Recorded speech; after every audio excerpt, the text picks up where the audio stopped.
بسم اللہ الرحمن الرحیم۔ السلام علیکم۔ رات کے جانے کون سے پہر میری آنکھ کھلی، مجھے شدید پیاس لگی تھی۔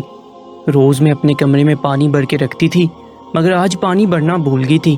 نیند کے خمار میں چلتی ہوئی میں کچن تک آئی۔ کچن کا دروازہ کھلا ہوا تھا اور لائٹ جل رہی تھی۔ میں نے دیکھا بھابھی پیٹھ دیے کھڑی ہیں اور برتن مانج رہی تھی۔ میں نے دیوار گیر گھڑی میں وقت دیکھا تو حیران رہ گئی۔ رات کے 3 بج رہے تھے۔ اس وقت بھابھی کو کیا پڑی تھی کہ برتن دھونے بیٹھ گئی؟ بھلا یہ کوئی وقت تھا برتن دھونے کا؟ آدھی رات کو جب سب نیند کے آغوش میں ہے اور بھابھی یہاں برتن دھو رہی ہے۔ نہ انہیں اس گھر میں کسی قسم کی کوئی سختی دی جاتی ہے۔ ابھی میں سوچ ہی رہی تھی کہ میری نظر اس بوتل پر پڑی جس میں وہ کالا تیل تھا۔ میں نے غور سے اس تیل کی طرف دیکھا تو مجھے اپنی آنکھوں پر یقین نہیں آیا۔ مجھے لگا نیند کے خمار کے باعث مجھے صحیح نظر نہیں آ رہا۔ میں نے اپنی آنکھیں ملی اور دوبارہ دیکھا تو بے ساختہ میری چیخ نکلنے ہی والی تھی۔ میں نے اپنے منہ پر ہاتھ رکھا اور تبھی میں نے غور کیا تو بھابھی کا حلیہ بھی تھوڑا عجیب لگ رہا تھا۔ کالا مردانہ لباس پہنا ہوا تھا، لمبے بال کھلے تھے، ورنہ تو بھابھی کے بال ہمیشہ جوڑے میں قید رہتے تھے۔ بھابھی بولتی تھی کچن میں جب بھی جاؤ تو بال اچھے سے ڈانپ کر جاؤ، اور آج خود برتن دھو رہی تھی اور بال کھلے ہوئے تھے اور سارے گھر میں بہت زیادہ بدبو پھیلتی جا رہی تھی، جس کی وجہ سے مجھے سانس لینے میں مشکل ہو رہی تھی۔ رات کے گہرے سائے ہر جگہ پھیلے ہوئے تھے۔ سردیوں کی لمبی راتیں تھی اور ہر جگہ خاموشی کا راج تھا، اور رات کے اس پہر کالے مردانہ لباس میں کھڑی بھابھی مجھے کسی بھوت اور چڑیل کی مانند لگی۔ مجھے بہت خوف محسوس ہوا۔ اس سے پہلے کہ بھابھی مجھے دیکھ لیتی میں دبے پاؤں وہاں سے ہی پلٹ کر اپنے کمرے میں آ گئی۔ مجھے جو پہلے ہی پیاس لگ رہی تھی اب تو ڈر کے مارے میرا گلا سوکھ گیا تھا۔ اپنے کمرے میں آ کر میں ڈر اور حیرت کے مارے سوچتی رہی، بھابھی ایسا کیسے کر سکتی ہے، اور بھابھی یہ کر کیا رہی ہے؟ کوئی بھی شعور والا انسان ایسی حرکت تو ہرگز نہیں کر سکتا۔ بھلا اپنے ہی گھر میں اپنے ہی گھر والوں کے ساتھ کوئی ایسا کر سکتا ہے؟ مجھے وہ کالے تیل کی بوتل یاد آئی جس میں تیل نہیں بلکہ مجھے بری طرح بکائی آئی۔ میری بھابھی نورین جب بھی کالے تیل سے برتن دھوتی تو برتن ایسے صاف ہوتے جیسے از بازار سے نہیں لائے ہوں۔ سب یہ دیکھ کر نورین بھابھی کو داد دیے بنا نہ رہ سکے۔ پورا محلہ میری بھابھی کی تعریف کرتا تھا، ہر جگہ ان کی واہ واہ ہوتی تھی۔ سب ان سے وہ کالا تیل مانگتے تھے تاکہ وہ بھی اپنے برتن ایسے چمکا سکیں، مگر بھابھی وہ تیل کسی سے شیئر نہیں کرتی تھی۔ یہاں تک کہ ہم نے بھی کبھی اس تیل سے بھابھی کو آج تک برتن مانجتے نہیں دیکھا۔ جب ہم سو رہے ہوتے تھے بھابھی سویرے اٹھ کر برتن صاف کر لیتی تھی۔ شام کے برتن بھی کچن کا دروازہ بند کر کے صاف کرتی تھی۔ بولتی تھی مجھے اکیلے کام کرنا پسند ہے، جس وقت میں کچن میں ہوں مجھے کوئی ڈسٹرب نہ کرے۔ لیکن ایک بات عجیب تھی کہ بھابھی وہ کالا تیل اپنے کمرے میں چھپا کر رکھتی تھی، اور جیسے ہی شام ہوتی مغرب کی اذان کے بعد میری بھابھی کے کپڑوں سے بہت گندی بدبو آتی تھی۔ بھابھی کے کپڑے بھی ہر وقت اس تیل سے بڑے رہتے، بھابھی کے پاس بیٹھنے کو دل نہیں کرتا، اتنی گندی بدبو آتی تھی۔ میں ہر وقت سوچتی تھی بھائی کیسے بھابھی کے ساتھ ایک کمرے میں رہتے ہیں؟ کیا انہیں یہ بدبو نہیں آتی، یا پھر بھائی کی اس بدبو کی عادت ہوگی، یا یہ بدبو صرف مجھے ہی محسوس ہو رہی تھی؟ ایسا بھی تو ہو سکتا تھا، اور کسی کو یہ محسوس نہ ہو رہی ہو، تبھی تو کوئی اس بدبو کا ذکر نہیں کرتا تھا۔ ایک رات بھائی اور بھابھی کے بیچ کسی بات پر انبن ہوئی تو بھائی نے انہیں کمرے سے باہر نکال دیا، تو بھابھی اسی ٹائم برتن صاف کرنے لگی۔ میں بہت حیران ہوئی کہ بھابھی اتنی رات کو برتن کیوں صاف کرنے لگی ہے۔ جب میری نظر اس بوتل پر پڑی جس میں بھابھی کالا تیل ڈال کر رکھتی تھی تو میں حیران رہ گئی اور فوراً پھپھو کو بلا لیا۔ اور جب میں نے اور پھپھو نے بھابھی کو آدھی رات کو اسٹور میں جاتے دیکھا اور ان کا پیچھا کیا تو ہمیں لگا آسمان ہمارے سر پر آ گرا ہو۔ یہ سب کیا ہو رہا تھا ہمیں اندازہ نہیں ہو سکا تھا کہ ہم بے خبری میں مارے گئے ہیں۔ ہم کہاں پھنس گئے تھے، اب اس دلدل سے ہمیں کیسے نکلنا تھا، کچھ سمجھ نہیں آ رہا تھا۔ اس بات کا ذکر کس سے کرتے، کون تھا جو ہمیں کوئی راہ دکھاتا؟ پھر ایک دن وہ ہوا جو ہمارے وہم و گمان میں بھی نہیں تھا۔ بھابھی نے بھائی کے ساتھ، میرا نام عافیہ ہے، میرا تعلق ایک مڈل کلاس گھرانے سے تھا، ہم 2 ہی بہن بھائی تھے۔ میرے بھائی کا نام عدنان تھا۔ میری والدہ 3 سال پہلے ہمیں چھوڑ کر اس دنیا سے چلی گئی تھی۔ ابا چپ چاپ پریشان رہتے تھے، میں بہت ڈری ڈری سہمی رہتی تھی۔ امی کے جانے کے بعد 1 ماہ تک پھپھو میرے ساتھ رہی، مگر وہ بھی کب تک رہ سکتی تھی، ان کا اپنا گھر تھا، بال بچے تھے۔ یوں پھپھو چلی گئی، عدنان بھائی بھی باہر چلے جاتے تھے، سارا گھر خالی خالی لگتا تھا۔ ابا گھر سے باہر بھی نہیں جاتے تھے کیونکہ عدنان بھی اپنے دوستوں کے ساتھ باہر چلا جاتا تھا، تو پیچھے میں گھر میں اکیلی رہ جاتی تھی۔ میری پھپھو نے ابا کو پریشان دیکھ کر کہا عافیہ ابھی چھوٹی ہے، اس کی شادی کی عمر نہیں ہے، آپ عدنان کی شادی کر لیں، ایسے آپ کی پریشانی بھی دور ہو جائے گی۔ شادی کے بعد عدنان کو بھی ذمہ داری کا احساس ہوگا اور گھر میں ٹک کر بیٹھے گا اور عافیہ کی تنہائی بھی دور ہوگی۔ اپنی بھابھی کے ساتھ عافیہ کو مزہ آئے گا۔ ابا کو پھپھو کی بات بہت پسند آئی اور عدنان سے شادی کی بات کی۔ وہ بھی شادی پر راضی تھا۔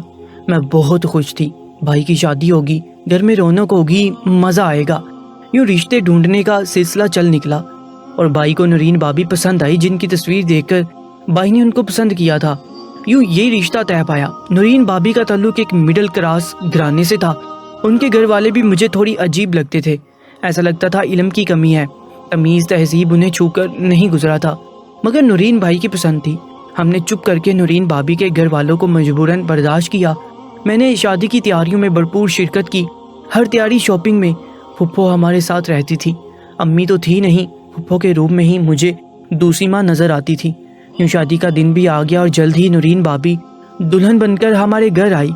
اس دن میں بہت خوش تھی۔ عموماً دلہن کو تو خوشبو میں بسی ہونا چاہیے تھا، مگر جیسے ہی میں بھابھی کے ساتھ بیٹھ کر تصویر کھنچوانے لگی، مجھے ان سے بہت بدبو آ رہی تھی۔ میرا دم گھٹ رہا تھا، حالانکہ بھابھی مہنگے پاؤڈر سے تیار ہوئی تھی۔ پھپھو نے خود پاؤڈر سے ان کے لیے وقت لیا تھا۔ وہ مشکل میں نے تصویر کھنچوائی اور وہاں سے اٹھائی، اور اب بھابھی کی شادی کو 3 ماہ ہو چکے تھے، مگر تب سے لے کر اب تک مجھے ان سے وہی بدبو آتی تھی جو شادی کے پہلے دن سے آئی تھی۔ اس بدبو کی وجہ سے میں بھابھی سے قریب نہیں ہو پائی، کیونکہ یہ بدبو برداشت کرنا میرے بس کی بات نہیں تھی، اور نہ ہی بھابھی کو میری ذات میں کوئی دلچسپی تھی۔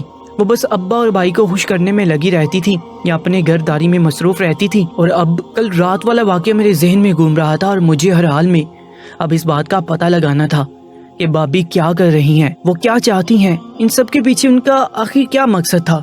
میں نے سوچ لیا بڑی ہی رازداری سے میں بھابھی کی جاسوسی کروں گی، تاکہ بھابھی کو مجھ پر ذرا بھی شک نہ ہو۔ مگر مجھے معلوم نہیں تھا بھابھی میری سوچ سے بھی زیادہ چلاک عورت تھی۔ اگلی صبح میں اٹھی، مجھے ایک ایک چیز سے، ایک ایک برتن سے گن آ رہی تھی۔ میں نے بھائی کو کہا، بھابھی کی شادی کو ابھی 3 ماہ ہی مشکل ہوئے ہیں، آپ انہیں کہیں گھمانے نہیں لے گے، سارا دن برتن دھوتی رہتی ہیں، کام کرتی رہتی ہیں، اب بھابھی کو کہیں گھمانے لے جائیں۔ یہ سن کر بھائی سے پہلے بھابھی بول پڑی، نہیں نہیں، مجھے کہیں نہیں جانا، میں گھر میں ہی صحیح ہوں، مجھے گھر میں بہت مزہ آتا ہے، اور تمہارے بھائی کو آفس سے چھٹیاں بھی نہیں ملیں گی۔ بھائی اس دوران چپ چاپ کھانا کھا رہا تھا۔ میں نے ایک بات محسوس کی، بھائی شادی کے بعد زیادہ تر چپ رہنے لگے تھے، جیسا بھابھی بولتی تھی ویسا کرتے تھے۔ اب میں نے ہر چیز پر غور کرنا شروع کر دیا تھا، تو مجھے یہ دیکھ کر شدید حیرت ہوئی، بھائی کسی پپٹ کی طرح بھابھی کے اشاروں پر چلتے تھے، ہر بات ان کی چپ چاپ مانتے تھے، اور حیرت کی انتہا یہ تھی کہ میرے صفائی پسند بھائی اتنے بدبو کے باوجود بھابھی کے ساتھ رہتے تھے اور اس بو کا ذکر تک نہیں کرتے تھے۔ صدمہ تو مجھے تب لگا جب بھائی سے بھی اس قسم کی بو آنے لگی، تب مجھے لگا کہ بہت بڑی گڑبڑ ہونے والی ہے، اور میں یوں چپ رہ کر تماشا نہیں دیکھ سکتی، مجھے کچھ کرنا ہوگا اس سے پہلے کہ پانی سر کے اوپر سے گزر جائے۔ مگر میں کر بھی کیا سکتی تھی، میرے اختیار میں تھا بھی کیا؟ تبھی میرے ذہن میں جماکہ ہوا۔ میں نے تمام معاملے کا تجزیہ کیا تو مجھے یہ سب اپنے بس سے باہر لگا۔ میں سوچ کر پاگل ہوگی کہ میں اس معاملے کا حل کیسے نکالوں۔ تبھی میرے ذہن میں پھپھو آئی۔ میری اپنی بڑی پھپھو سے بہت بنتی تھی، میں ان سے ہر بات شیئر کرتی تھی۔ پھپھو بھی مجھ سے بہت محبت کرتی تھی۔ میں نے اسی وقت پھپھو کا نمبر ملایا اور انہیں کہا کہ آپ میرے پاس آ جائیں، مجھے آپ کی بہت یاد آ رہی ہے۔ پھپھو دوسرے شہر رہتی تھی، میرے اصرار پر آنے کے لیے راضی ہوگی۔ ہفتے بعد انہوں نے آنے کا کہا تھا، اور میں نے یہ ہفتہ گن کر گزارا تھا اور اپنے آپ کو ہر طرح سے چوکنا رکھا ہوا تھا۔ پہلے ہی بھابھی نے ہمیں بھی بڑا دھوکہ دیا تھا۔ اس رات بھی مجھے نیند نہیں آ رہی تھی، میں بھابھی کے بارے میں ہی سوچ رہی تھی کہ بھابھی شکل سے کتنی معصوم اور بھولی نظر آتی تھی۔ جب میں نے آہٹ محسوس کی تو اپنے کمرے کا دروازہ آرام سے تھوڑا سا کھولا۔ میرے کمرے میں اندھیرا تھا۔ میں نے دیکھا بھابھی کو کالے رنگ کا لباس پہنا ہے، گلے میں کالے اور سفید بڑے بڑے موتیوں کے مالا پہنے تھے، ان کے لمبے بال کھلے ہوئے تھے، اور ایک بہت بڑا کالے رنگ کا شاپر ہاتھ میں لیے رات کے اندھیرے میں بھابھی اسٹور روم کے اندر چلی گئی۔ بھابھی کا حلیہ دیکھ کر میں بہت ڈر گئی تھی۔ اب میں سمجھ گئی بات صرف کالے تیل تک ہی محدود نہیں تھی، یہاں پر تو بہت کچھ ہو رہا تھا۔ بھابھی کی خفیہ سرگرمیاں مجھے مزید پریشان کر گئیں۔ ہم سب آنکھیں بند کر کے نورین بھابھی پر اب تک اندھا اعتماد کرتے آئے تھے۔ ڈر کے مارے میری ٹانگیں کانپ رہی تھیں۔ اسٹور اور سارے گھر کی چابیاں بھابھی کے پاس ہوتی تھیں۔ ایک بہت بڑا کمرہ تھا جسے امی نے اسٹور بنا دیا تھا، جہاں پر بہت ساری ایسی چیزیں پڑی تھیں جو کام کی نہیں تھی مگر وقت آنے پر کام آ سکتی تھی۔ اب تو ہر چیز بھابھی کے ہاتھ میں آ گئی تھی۔ ابو اور بھائی کو بھی جیسا بھابھی بولتی تھی وہ ویسا ہی کرتے تھے۔ ایک میں ہی تھی جسے بھابھی کسی کھاتے میں شمار نہیں کرتی تھی۔ میں سخت پریشان ہوگی۔ مجھ میں بالکل ہمت نہیں تھی کہ اندر جا کر دیکھ سکوں کہ بھابھی اندر اس الیے میں رات کے اس وقت کیا کر رہی ہیں۔ مجھے ان کے پیچھے جا کر خود کو مروانا نہیں تھا۔ اگر بھابھی مجھے دیکھ لیتی تو جانے میرے ساتھ کیا کرتی، اور میں بالکل بھی بہادر نہیں تھی۔ میں شروع سے ڈرپوک رہی تھی۔ اب تو روز بروز میرے ڈر میں اضافہ ہوتا جا رہا تھا۔ پھپھو کے آنے تک مجھے خاموش رہنا تھا، اور میں نے گھر میں پھپھو کی آمد کا ذکر بھی کسی سے نہیں کیا تھا، اور پھپھو کو بھی سمجھا دیا تھا کہ کسی سے یہ نہ بولے کہ میں نے انہیں بلایا ہے، کیونکہ اگر بھابھی کو پتہ چلتا کہ اچانک میں نے پھپھو کو بلوایا ہے تو انہیں میری اس بات پر شک ہو سکتا تھا۔ ساری رات میں جاگتی رہی اور ڈرتی رہی۔ مجھے بھابھی سے بہت خوف محسوس ہو رہا تھا۔ اس کا نتیجہ یہ نکلا کہ اگلے دن میں بخار میں تپ رہی تھی، تبھی پھپھو بھی آ گئی۔ ابو میرے ساتھ بیٹھے تھے، میرے لیے پریشان تھے، مگر بھائی تو جیسے اپنے ہاسوں میں ہی نہیں تھا۔ نہ میرے پاس آیا، نہ میری طبیعت پوچھی، ورنہ جب بھی میں بیمار ہوتی تھی تو بھائی بہت پریشان ہو جاتا تھا، میرے سامنے سے ہٹتا بھی نہیں تھا، میری تیمارداری میں لگا رہتا تھا۔ اب مجھے افسوس کے ساتھ ساتھ بھائی کی بہت فکر بھی ہو رہی تھی۔ میرا اکلوتا بھائی جانے کیسی عورت کے چنگل میں پھنس گیا تھا، اب جانے اس کا انجام کیا ہونا تھا۔ پھنس تو ہم سب بھی گئے تھے اور اپنے انجام سے لا علم تھے۔ پھپھو ہمارے گھر پہنچ گئی تھی۔ دوسرے دن میری طبیعت کچھ بہتر ہوئی۔ پھپھو مجھے بیمار دیکھ کر بہت پریشان ہوئی۔ انہیں میں نے اپنے کمرے میں ہی روک لیا۔ دوسرے دن پھپھو کو میں نے بھابھی کی ساری حقیقت بتا دی اور اپنی پریشانی کا اظہار کیا، اور ان کو بتایا کہ ان کو بلانے کا مقصد بھی یہی تھا۔ پھپھو میری باتیں سن کر بہت پریشان ہوئی اور مجھے کہا کہ اب میں آ گئی ہوں، تم گھبراؤ مت، میں سب پتہ کروں گی۔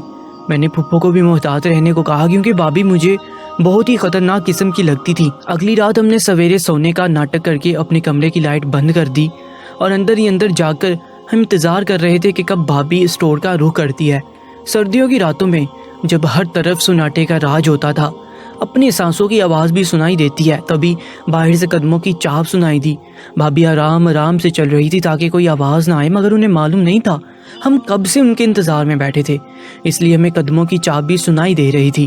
اب بھابھی کے قدموں کی آواز آنا بند ہو گئی تھی، اور دروازہ کھلنے کی آواز آئی، اور پھر دروازہ بند ہونے کی آواز آئی، اور تھوڑی دیر بعد میں اور پھپھو دبے قدموں بغیر آواز کیے اسٹور کی طرف بڑھے۔ اسٹور کے دروازے کے لاک کا ڈیزائن ایسا تھا کہ اس کے اندر ایک سوراخ تھا، جس سے ہم نے اندر کا حال جاننے کی کوشش کی، اور جو منظر ہماری آنکھوں نے دیکھا وہ بیان سے باہر تھا۔ بھابھی نے شاپر سے بہت ساری چیزیں نکالی تھی، اور وہی کالا تیل بھی نکلا، اور وہاں پر گول دائرے میں پہلے سے ہی کچھ بنا ہوا تھا۔ بہت ساری چیزیں پڑی تھی جو اس بات کی نشاندہی کر رہی تھی کہ بھابھی روز یہاں آ کر اپنا کام جاری رکھتی ہیں۔ بھابھی اپنے کام میں اس قدر مگن تھی کہ انہیں کچھ معلوم نہیں ہو سکا کہ ہم انہیں چھپ کر دیکھ رہے ہیں۔ بھابھی نے وہاں پر کچھ ڈالا تو وہاں سے دھواں اٹھنے لگا، پھر وہی تیل کی بوتل اس دھوئیں پر گرائی تو عجیب بدبودار دھواں نکلنا شروع ہوا۔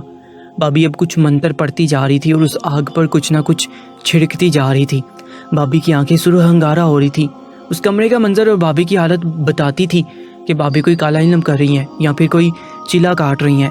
ڈر کے مارے میرے رونگٹے کھڑے ہو گئے، میرا کھڑا ہونا دوبر ہو گیا تھا، مجھ سے کھڑا نہیں ہوا جا رہا تھا۔ پھپھو میرا ہاتھ پکڑ کر فوراً کمرے میں آ گئی اور کمرہ لاک کر دیا۔ پھپھو کی حالت بھی مجھ سے کچھ الگ نہ تھی، وہ بھی بہت گھبرائی ہوئی تھی۔ میں اندھیرے کمرے میں پھپھو کے گلے لگ کر روتی رہی۔ پھپھو مجھے دلاسے دیتی رہی، اور جانے کون سے پہر میری آنکھ لگ گئی۔ صبح جب میری آنکھ کھلی تو سورج چڑھ آیا تھا اور پھپھو اب خود پر قابو پا چکی تھی۔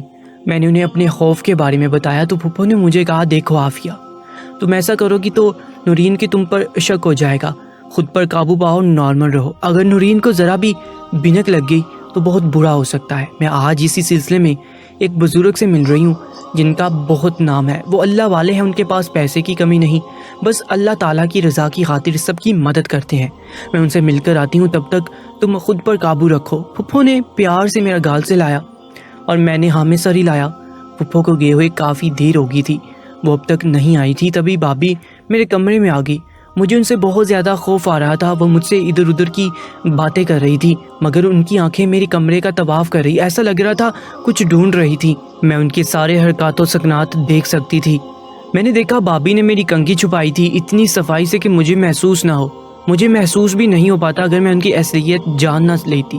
بھابھی کا کام ہو گیا تھا اور وہ کمرے سے چلی گئی تھی۔ میں اپنے کمرے میں چکر کاٹ رہی تھی جب پھپھو آئی اور میں باقی ان کے پاس آئی اور ان کو بتایا کہ کیسے بھابھی نے میری کنگھی چھپائی۔ میں نے اکثر سنا تھا کالا جادو کرنے کے لیے کسی کی کوئی نہ کوئی پرسنل چیز اٹھاتے ہیں اور اس پر عمل کرتے ہیں۔ پھپھو نے بتایا ان کی اس بزرگ سے بات ہو گئی ہے۔ انہوں نے بتایا کہ یہ آثار جو آپ بتاتے ہیں یہ سب کالا جادو کے ہیں۔ وہ لڑکی کالا علم جانتی ہے اور کالے علم کے ساتھ اب سب کو ہپنوٹائز کر کے اپنے مقاصد کے لیے استعمال کر سکتی ہے، یا پھر اس سب کے پیچھے اس کا کوئی اور مقصد ہو سکتا ہے۔ یہ تو اس سے مل کر پتہ چلے گا۔ میں نے پھپھو سے پوچھا کہ بھابھی کا اس کے پیچھے کیا مقصد ہو سکتا ہے، اور اب وہ بزرگ ہمارے گھر کیسے آئیں گے؟ اگر ان کو بلایا تو بھابھی سمجھ جائے گی کہیں اس بزرگ پر ہی کچھ الٹا عمل نہ کر دے یا ہم سب کو نقصان نہ پہنچا دے۔ اور اب تو لگتا ہے مجھ پر بھی جادو کرنے کا ارادہ رکھتی ہیں۔ تبھی میری کنگھی چھپا کر لے گئی بوکھلاہٹ میں۔ میں سوال پر سوال کرتی جا رہی تھی کیونکہ میں بہت ڈری ہوئی تھی۔ میں نے اپنی ساری زندگی میں پہلی بار ایسی سچویشن اپنی آنکھوں سے اپنے گھر میں دیکھی تھی، تو پریشان ہونا تو بنتا تھا، ورنہ تو اکثر ایسے قصے کہانیاں سنی تھیں یا ٹی وی پر کالا جادو پر ڈرامے دیکھ رکھے تھے۔ تب مجھے یہ سب فضول اور بکواس لگتا تھا، مگر اب سمجھ آیا کہ کچھ ڈرامے اور کہانیاں حقیقی زندگی سے بھی لی جاتی ہیں اور حقیقت پر مبنی ہوتی ہیں۔ پھپھو نے مجھے سمجھایا کہ اطمینان رکھو، ڈرو مت، شکر کرو، بر وقت تمہیں نورین کے ارادے معلوم ہوگے، ورنہ معلوم نہیں وہ کس حد تک چلی جاتی اور تب بہت دیر ہو جاتی۔ میں عدنان کی حالت دیکھ رہی ہوں، وہ اپنے ہاتھوں میں نہیں لگ رہا، اس لیے میں مزید دیر نہیں کر سکتی۔ میں نے آج اس بزرگ کو گھر بلایا ہے۔ ابھی بھائی کو ساری بات نہیں بتائی، ہو سکتا ہے وہ میری بات پر یقین نہ کرے، کیونکہ نورین اپنے شوہر اور سسر کو شیشے میں اتار چکی ہے۔ اس کے خلاف کچھ سننے کو راضی نہیں ہوگے جب تک خود سب اپنی آنکھوں سے نہ دیکھ لیں۔ مجھے بے صبری سے انتظار تھا کب وہ بزرگ گھر آئیں گے، مگر کہیں دل میں ایک خوف بھی تھا، جانے کیا ہو، کسی کو نقصان نہ پہنچے۔ اللہ اللہ کرتے وہ وقت بھی آ گیا جب وہ باریش بزرگ نورانی چہرہ لیے ہمارے گھر میں داخل ہوئے۔ تو بھابھی اپنے کمرے میں تھی۔ پھپھو نے ان کے آگے چائے رکھی تو انہوں نے چائے پینے سے یہ کہہ کر انکار کیا کہ بھائی معاف کیجیے گا، میں یہ چائے تو کیا آپ کے گھر کا پانی بھی نہیں پی سکتا، یہاں پر ہر چیز غلیظ لگ رہی ہے، آپ کے برتن حلال نہیں ہے، کیا میں پوچھ سکتا ہوں کہ برتن آپ کی بہو دھوتی ہے؟ بزرگ کی بات پر مجھے وہ کالا تیل یاد آیا جو بوتل میں بھرا تھا، جس کو دیکھ کر مجھے گن آ رہی تھی۔ ایسا لگ رہا تھا کوئی غلیظ چیز ہے جس سے بہت بدبو آ رہی تھی۔ اس سے آگے مزید مجھ سے کچھ سوچا نہ گیا۔ میں نے جب سے بھابھی کو اس رات برتن صاف کرتے دیکھا، میں نے تو ان برتنوں میں کھانا کھانا تک چھوڑ دیا تھا۔ باہر سے کچھ منگوا کر کھا لیتی تو کبھی بھوکی سو جاتی، پانی بھی منرل واٹر کے بوتل میں ڈال کر پیتی تھی۔ پھپھو نے بزرگ کے سوال کے جواب میں ہاں میں جواب دیا، کیونکہ نورین نے ملازم کو نکال دیا تھا اور کہا تھا میں خود برتن دھوں گی۔ اس وقت تو سب نورین کی تعریف کر رہے تھے کہ کتنی سگر ہے، آج پتہ چلا نورین سگر نہیں چلاک تھی۔ تو بزرگ بولے آپ اسے ہلکا نہ لے بہن، فوراً اس لڑکی کو بلائیں۔ مگر نورین کو بلانے سے پہلے بزرگ نے ابا اور بھائی کو بھی بلایا اور انہیں ساری حقیقت بتائی، تو وہ دونوں یہ سن کر دنگ رہ گئے۔ انہیں یقین نہیں آ رہا تھا کہ نورین ایسا بھی کر سکتی ہے۔ تو میں نے اور پھپھو نے انہیں اپنی آنکھوں دیکھا سارا حال بیان کر دیا، تو وہ لوگ مجبوراً چپ ہو گئے، مگر ان کے چہروں سے نہیں لگ رہا تھا کہ انہیں ہماری بات پر یقین آیا ہے۔ تو بھی بزرگ نے ان دونوں کی بے یقینی دیکھ کر انہیں کہا آپ اپنی آنکھوں سے اب سب دیکھیں گے، تب شاید آپ کو یقین آ جائے۔ اور ہم سب کو ایک طرف کھڑا کیا اور ایک دائرہ بنا دیا اور ہم تینوں کو اس دائرے کے اندر کھڑا رہنے کو کہا، اور ہم پر دیر تک کچھ پڑھ کر دم کرتے رہے اور بولے اب آپ لوگ اس دائرے سے باہر مت نکلے گا، اور میں نے آپ سب پر قرآنی آیتیں پڑھ کر پھونک دی ہیں، اس کا جادو آپ پر اثر نہیں کرے گا۔ تبھی اس بزرگ نے اونچی آواز کے ساتھ قرآن پاک کی تلاوت شروع کر دی، اور جیسے ہی گھر میں تلاوت کی آواز گونجنے لگی، ایک دم سے نورین بھاگتی ہوئی کمرے سے باہر آئی۔ ایسا لگ رہا تھا جیسے بہت بے چین ہو کر آئی ہے۔ جیسے ہی باہر آئی، اس بزرگ کو دیکھ کر نورین غصے سے دانت پیسنے لگی اور چلاتی رہی کہ بند کرو یہ تلاوت، مگر بزرگ نے تلاوت بند نہیں کی اور نورین مچلتی رہی۔ تبھی بزرگ نے اس سے کہا کیوں تم یہاں آئی ہو؟ ان لوگوں پر، ان کے گھر پر کیوں تم نے کالا جادو کیا ہے؟ کیا چاہتی ہو تم ان سے؟ تب نورین بولی میں کالا علم سیکھ رہی ہوں، مجھے بچپن سے اس میں دلچسپی تھی اور میں کالا جادو میں مہارت حاصل کرنا چاہتی ہوں اور ان سب پر کالا عمل کر کے انہیں اپنے اشاروں پر چلانا چاہتی ہوں۔ ابھی میرا 40 دن کا عمل بھی پورا نہیں ہوا تھا، بس کچھ دن رہ گئے تھے کہ تم یہاں آ گئے ہو۔ چلے جاؤ یہاں سے اور مجھے میرا کام کرنے دو، ورنہ تمہارا انجام بھی اچھا نہیں ہوگا۔ وہ اپنی بات مکمل کر کے غصے سے چیخ رہی تھی، چلا رہی تھی، اس کا سارا عمل بیکار گیا تھا، اسے اس بات کا بہت غصہ تھا۔ بزرگ نے اس کے سارے ارادے ناکام کر دیے تھے اور مسلسل کلام پاک کی تلاوت سے گھبرا کر وہ بھاگ گئی، اور اس بزرگ نے گھر کے سارے برتن نکلوائے اور پھینکوائے، گھر کو دھلوایا، سارے گھر میں کلام پاک کی تلاوت کی آواز گونج رہی تھی۔ اسٹور روم میں وہ سارا سامان نکلوایا گیا جن کے ذریعے نورین ہم سب پر عمل کروا رہی تھی۔ نورین کی تمام چیزیں بھی گھر سے باہر پھینکی گئیں۔ بھائی صدمے کی کیفیت میں تھے اور وہ بول رہے تھے مجھے لگ رہا ہے 1 مہینے سے میرا دماغ کسی نے اپنے بس میں کر رکھا تھا، میرے دماغ نے کام کرنا چھوڑ دیا تھا، مجھے کچھ صحیح سے یاد نہیں آ رہا، میں چپ چاپ اس کی ہر بات مانتا جاتا تھا، شاید اس نے مجھ پر اپنے کالے عمل سے ہپنوٹائز کر رکھا تھا۔ بھائی سخت پریشان نظر آ رہے تھے۔ تبھی اس بزرگ نے بھائی کو تسلی دی اور کہا بیٹا یہ شیطان کے چیلے سمجھتے ہیں یہ کالا جادو کالا عمل کروا کر کسی کو بھی اپنے وش میں کر سکتے ہیں اور اپنے اشاروں پر چلا سکتے ہیں، لیکن سچ کہتے ہیں کلام کو سلام ہے۔ اللہ تعالیٰ نے ہمیں کلام پاک کے ذریعے ہر مشکل سے نکالا ہے، ہر طرح ہماری مدد کی ہے۔ اب وہ عورت آپ سب کا یا کسی اور کا کچھ نہیں بگاڑ سکتی۔ آپ کسی بھی قسم کا ڈر خود اپنے اندر نہ پالیں، ہو سکے تو 40 روز تک روزانہ قرآن پاک کی تلاوت اونچی آواز میں کیا کریں تاکہ سارے گھر میں تلاوت کی آواز گونجے۔ ہم سب نے اس بزرگ کا شکریہ ادا کیا، اس بزرگ نے ہماری مدد کی اور ایک پیسہ بھی نہیں لیا۔ ان کو دیکھ کر میں بہت حیران رہ گئی، واقعی میں ایسے اللہ والے لوگ بھی بستے ہیں دنیا میں جو بغیر کسی اجرت کے، بغیر کسی لالچ کے خلق خدا کی مدد کرتے ہیں، ان کے کام آتے ہیں۔ شاید ایسے لوگوں کے لیے اللہ تعالیٰ نے اجر عظیم کا وعدہ کر رکھا ہے۔ ان کو دیکھ کر بچپن میں پڑھی ہوئی نظم یاد آتی ہے، ہوتے ہیں لوگ وہی جہاں میں اچھے، آتے ہیں جو کام دوسروں کے۔ دوستو آج کی سچی کہانی کے بارے میں اپنی قیمتی رائے سے میں ضرور آگاہ کیجیے گا اور ایسے ہی واقعات کے لیے ہماری YouTube چینل درباری ٹی وی کو سبسکرائب کر لیجیے گا۔ اپنا بہت زیادہ خیال رکھیں۔ اللہ نگہبان۔